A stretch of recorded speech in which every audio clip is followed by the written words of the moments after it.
करेंगे, ना आपके एयर डिफेंस को अटैक करेंगे, और हम एस्केलेशन नहीं चाहते। मतलब हमने आपको थप्पड़ मारा है मगर दूसरा थप्पड़ नहीं मारेंगे। That is what it means when we say we don't. इसका यही मतलब है जब हम ये कहते हैं कि हम इस बात को नहीं बढ़ाना चाहते हैं। चौथा नहीं मारूंगा। Why? Because the goal of क्योंकि जो लक्ष्य था इस पूरी प्रक्रिया का वो ये था कि हमें प्रधानमंत्री जी की छवि को संरक्षित रखना है।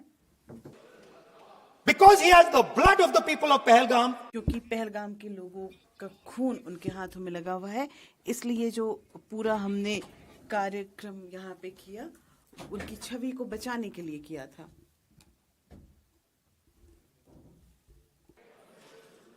आफ्टर दैट डोनाल्ड ट्रंप, उसके बाद यूएस के राष्ट्रपति डोनाल्ड ट्रंप ने 5 बार ऐसा कहा है, नहीं 29 बार उन्होंने ऐसा कहा है कि सीज फायर करवाया। अच्छा, अगर वो झूठ बोल रहे हैं तो अपने भाषण में यहां प्रधानमंत्री कह दें कि वो झूठ बोल रहे हैं। यहां पे अगर दम है तो यहां पे प्रधानमंत्री बोल दें कि ट्रंप झूठ बोल रहे हैं। If he has the courage, अगर उनमें इतना साहस है, यदि उनमें इतनी हिम्मत है जो माननीय इंदिरा गांधी जी में थी, तो वो इस पुनित सदन में ये कह दें कि डोनाल्ड ट्रंप ने यहाँ पे जो भी कहा था इसके पहले वो असत्य था, लेकिन आपने कोई सीज फायर की मध्यस्थता आपने नहीं करवाई है और ना ही हमारे कोई भी वायु विमान जो हैं वो ध्वस्त हुए हैं। यदि उनमें ये हिम्मत है, 50% होगा तो बोल देगा, बोल देंगे। सॉरी सर, एक साइड से 7th फ्लीट आ रही है, बोलने दीजिए सर। सर मजा आ रहा है। ऐसा नहीं सर अभी तो सर अभी तो मैंने ओपनिंग नहीं किया सर। आपका समय अभी तो मैं सेट हो रहा हूं। समय आपका कम। अभी सेट हो रहा हूं सर, थोड़ी ढील दीजिए। अगर दम है, अगर सचमुच में दम है, तो आज शाम यहां प्रधानमंत्री को कह देना चाहिए Donald Trump is a liar, झूठ बोल रहा है डोनाल्ड ट्रंप।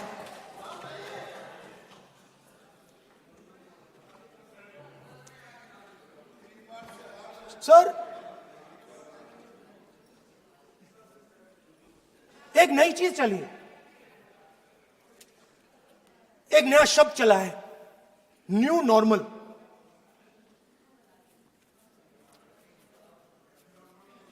कि न्यू नॉर्मल है, एक्सटर्नल अफेयर्स मिनिस्टर नहीं है बट वो यूज करते हैं। भाषण में उन्होंने कहा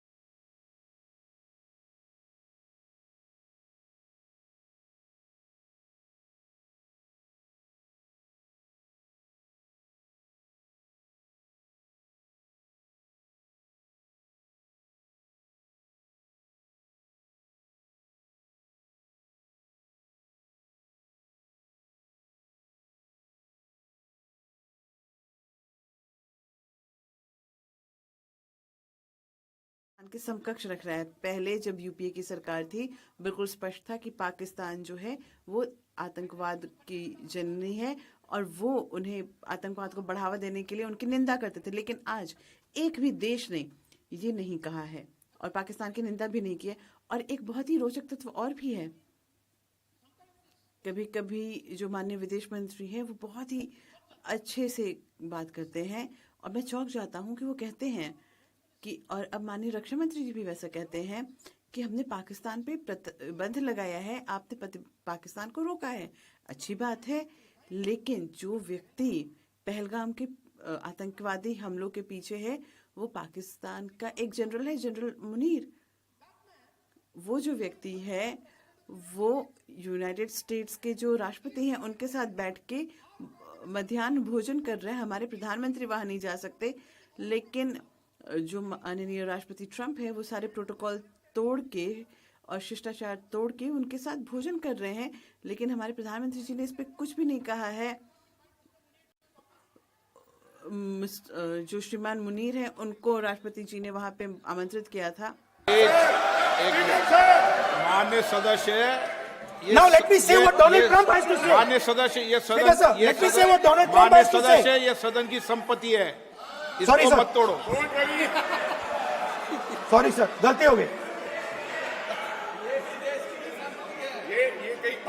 Now we have, according to this government, अब महोदय, इस सरकार के अनुसार इन्होंने पाकिस्तान को रोका है और इसके पीछे जिन्होंने योजना बनाई वो राष्ट्रपति ट्रंप के साथ मध्याह्न भोजन कर रहे हैं। उसके बाद जो राष्ट्रपति हैं यूनाइटेड स्टेट्स के, वो कहते हैं कि जो कारण था उन्हें यहाँ बुलाने का वो इसलिए कि मैं उन्हें धन्यवाद करना चाहता था। किस चीज़ के लिए धन्यवाद करना चाहते थे? मैं उन्हें धन्यवाद करना चाहता था कि उन्होंने युद्ध जारी ना रख के युद्ध को समाप्त कर दिया। तो मैं अपनी बात को दोहराऊंगा यहाँ पे कि जो कारण था कि मैंने उन्हें यहाँ पे मध्याह्न भोजन के लिए आमंत्रित किया था वो ये था कि मैं उन्हें धन्यवाद करना चाहता था उस व्यक्ति को जिसने कि ये पहलगाम के आतंकवादी हमलों को पूरा किया है, कि उसने युद्ध ना करके उसे रोक दिया। अब आज की स्थिति में जनरल मुनीर जो हैं वो माइकल गुरेला जो यूएन जनरल है, जो उनके कमांड स्ट्रक्चर के मुखिया हैं, और 4 मध्य एशियाई देशों के साथ मिलके वो एक सम्मेलन कर रहे हैं कि किस प्रकार से आप आतंकवाद को रोक सकते हैं। तो जब हम लोग यहाँ पे दुनिया को बताते फिर रहे हैं कि पाकिस्तान ने आतंकवाद के हमले किए हैं, यूनाइटेड स्टेट्स उनके साथ भोजन कर रहे हैं उनके राष्ट्रपति, और वो अब चर्चा कर रहे हैं कि किस प्रकार से आप आतंकवाद को रोक सकते हैं। और यहाँ पे हमारे माननीय विदेश मंत्री जी यहाँ बैठे हैं। आप आइए, नीचे जमीन पर उतरिए। आप आसमान में बहुत ऊंचा उड़ रहे हैं और वास्तविकता से काफी दूर चले गए हैं। दूसरी बात, जो न्यू नॉर्मल की बात होती है, तो यहाँ पे जिसने ये सारी आतंकवादी हमले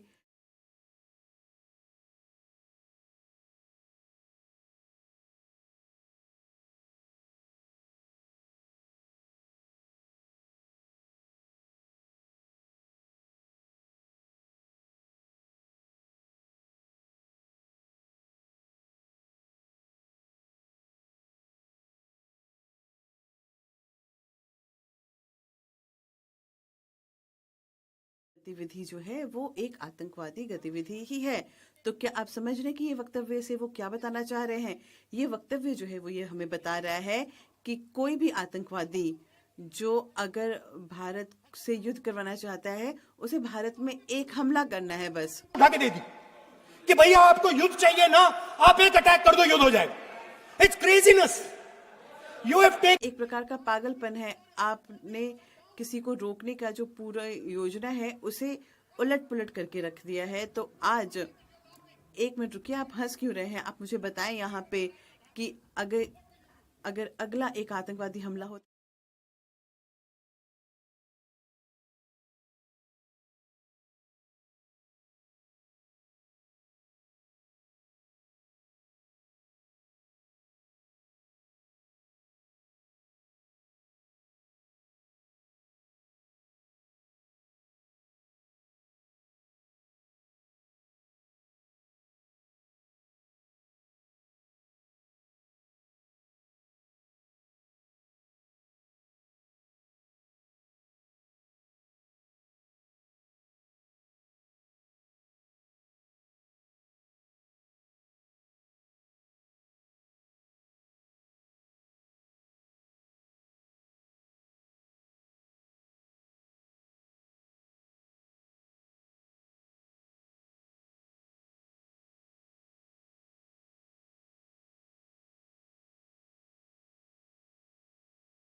सरकार ने सोचा कि वो पाकिस्तान से युद्ध कर रही है, और जब वो वहां पहुंचे तो उन्हें अचानक से पता चला कि वो पाकिस्तान से नहीं बल्कि चीन और पाकिस्तान दोनों से एक साथ युद्ध कर रहे हैं।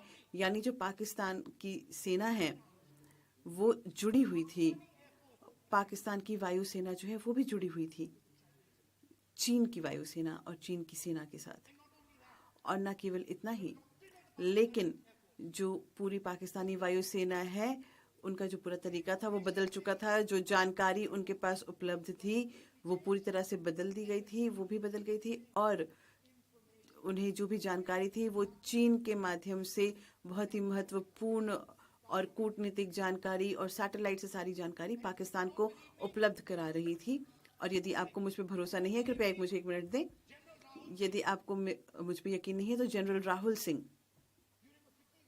उन्होंने 11 मई को कहा, जब DGMO की वार्ता चल रही थी, उस स्तर की वार्ता चल रही थी, तब पाकिस्तान ने ये उल्लेख किया था कि हमें पता है कि फलाना फलाना जो आपके वेक्टर हैं वो अब प्रक्रिया के लिए तैयार है और मैं निवेदन करूँगा कि आप उसे वापस ले लें। तो ये बिल्कुल स्पष्ट है यहाँ पे कि उन्हें सारी जानकारी जो रण क्षेत्र था वहाँ से मिल रही थी।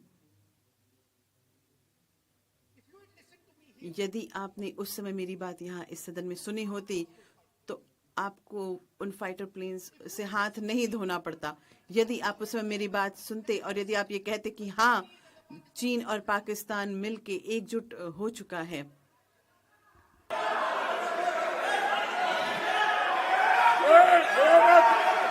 सर, ये माननीय अध्यक्ष महोदय, हमारे माननीय विदेश मंत्री जी ने कल अपने भाषण में यहाँ पे कहा कि जो 2 फ्रंट पे हम युद्ध कर रहे हैं बहुत पुरानी एक धारणा है। मैं नहीं समझ रहा कि ये क्या है। ये जो धारणा है ये अब नहीं रही, अब वो एकजुट हो गए हैं। वहाँ पे केवल एकजुट हुआ हुआ फ्रंट है और अलग अलग जगहों पे, चाहे वो इलेक्ट्रोमैग्नेटिक हो, स्पेस हो, साइबर हो, समुद्र तल पे हो, वायु में हो, भूमि पे हो, जल पे हो, तो वो ये भी नहीं समझ रहे कि किस प्रकार से युद्ध नीति बनाई जाती है। वो जहाज कब का निकल चुका है आगे। माननीय अध्यक्ष महोदय, किस प्रकार से ये जो समन्वय हुआ है चीन और पाकिस्तान के बीच, मैं ये स्पष्ट करना चाहूँगा। यहाँ पे एक केंद्र है जिसे का नाम है सेंटियाक centre for AI and computing, जिसे पाकिस्तान में निर्मित किया गया था चीन की मदद से। ये पाकिस्तान में बनाया गया था चीन की सहायता से और इसका लक्ष्य है वो ये है कि वो एकीकृत करे पाकिस्तानी वायुसेना को चीनी वायुसेना के साथ और पाकिस्तानी वायुसेना को परिवर्तित कर दे, पूरी तरह से अद्यतन और आधुनिक बना दे। और महोदय, जैसे मैं यहाँ पे आज अपनी बात कर रहा हूँ और 2021 के बाद से लेके जितने भी पाकिस्तानी अधिकारी हैं, जो उनके रणनीतिक अधिकारी हैं, वो PLA वेस्टर्न और नॉर्थर्न थिएटर कमान में उन्हें स्थापित कर दिया गया। वो वहाँ पे बैठ के आपस में समन्वय स्थापित कर रहे हैं। So it is important to तो ये बहुत ही महत्वपूर्ण है ये समझना कि आपके पास कोई राजनीतिक मंशा नहीं थी, आपने किसी को ये स्वतंत्रता नहीं दी कि वो अपने हिसाब से कार्य करे। और यही समस्या जो आज हमारे समक्ष आ खड़ी है वो केवल चीन की नहीं है, ना ही केवल पाकिस्तान की है, लेकिन पाकिस्तान और चीन एकजुट होके जो एक बन गए हैं, उनके सैन्य दल एक हो गए हैं, उसकी समस्या है। माननीय अध्यक्ष महोदय, ये बहुत ही खतरनाक है आज के समय में हमारे माननीय प्रधानमंत्री जी के लिए कि वो जो सैन्य दल है उसका प्रयोग करें अपनी छवि को बचाने के लिए। ये इस देश के लिए काफ़ी जोखिम भरा है कि जो हमारे सैन्य दल हैं उनका प्रयोग केवल और केवल राष्ट्रीय हित में किया जाना चाहिए। जो सैन्य दल है उनका प्रयोग पूरी स्वतंत्रता से होना चाहिए। यदि आप चाहते हैं कि उनका प्रयोग हो तो आप यदि किसी शेर को खुला छोड़ना चाहते हैं, आप छोड़ दीजिए। आप उनके हाथ पीछे बांध के और पाकिस्तान के पास ये ना कहें कि आप इसे और बढ़ावा ना दें, उस समय वैसा आपको नहीं करना चाहिए। आप उन्हें एक ही बार हरा दें और कोई राष्ट्रपति ट्रंप आके ये ना कहे कि मैंने 29 बार आपके बीच का युद्ध रुकवाया है। आप उन्हें कहे कि नहीं, आप चले जाइए यहाँ से, हम अपना युद्ध खुद लड़ेंगे। Speaker sir, माननीय अध्यक्ष महोदय, मैं बार बार माननीय विदेश मंत्री जी का नाम नहीं लेना चाहता हूँ, लेकिन ये आ जाता है क्योंकि वो इस चर्चा के बिल्कुल केंद्र बिंदु में है। मैं अपनी बात समाप्त करना चाहूँगा कुछ उल्लेख करके जो उन्होंने कल अपने भाषण में कहा था, जो दिखाते कि किस प्रकार का दिवालियापन है हमारी विदेश नीतियों में। आप सभी कृपया याद रखें कि एक भी जो हमारा पड़ोसी मुल्क है उसने पाकिस्तान का खंडन किया हो, उन्होंने आतंकवाद का खंडन किया, उसकी निंदा की, लेकिन पाकिस्तान का नहीं किया। ये उन्होंने नहीं कहा। माननीय विदेश मंत्री जी ने क्या कहा ये आप सुनिए, और ये दर्शाता है कि उसके पीछे की क्या मानसिकता है। ये हमें बताता है कि क्या कारण है कि उनके पूरी जो कल का भाषण था 1 घंटे का, उसमें माननीय रक्षा मंत्री जी ने एक बार भी चीन का नाम का जिक्र भी नहीं किया। और मैं ये उद्धरण करना चाहूँगा माननीय विदेश मंत्री जी के भाषण से। देखिए, वे यानी कि चीन, वो एक बड़ी अर्थव्यवस्था है, तो मैं वहाँ पे क्या कर सकता हूँ? एक छोटी अर्थव्यवस्था होने के कारण क्या मैं उनसे कोई युद्ध कर सकता हूँ? ये यहाँ पे प्रतिक्रिया देने का प्रश्न नहीं है। ये यहाँ पे समानता की बात है, यानी कि वो डर चुके हैं। और यही वो बात है। मुद्दा ये है कि आज हमारे सामने जो समस्या है वो हमारे बिल्कुल सामने आ खड़ी हुई है। चीन और पाकिस्तान एक हो चुके हैं और ये बहुत ही खतरों से भरा समय है, जैसा कि आप सभी देख सकते हैं। बहुत, और हम ऐसा प्रधानमंत्री नहीं चाह सकते इस समय जिसमें ये साहस ना हो कि वो हमारे सैन्य दलों को सही तरीके से उसका इस्तेमाल करे। और ऐसा एक प्रधानमंत्री नहीं हो सकता आज जिसमें ये साहस ना हो जो ये ना कह सके राष्ट्रपति ट्रंप ने असत्य कहा था कि उन्होंने सीज फायर में कोई मध्यस्थता नहीं की थी। हमें ऐसा प्रधानमंत्री नहीं चाहिए जिसने जो हमारा वायु सेना है, थल सेना है और जल सेना है उसे बिल्कुल रोक दिया था, और ये नहीं कहा कि जिस प्रकार से इंदिरा गांधी ने उन्हें काम करने दिया था।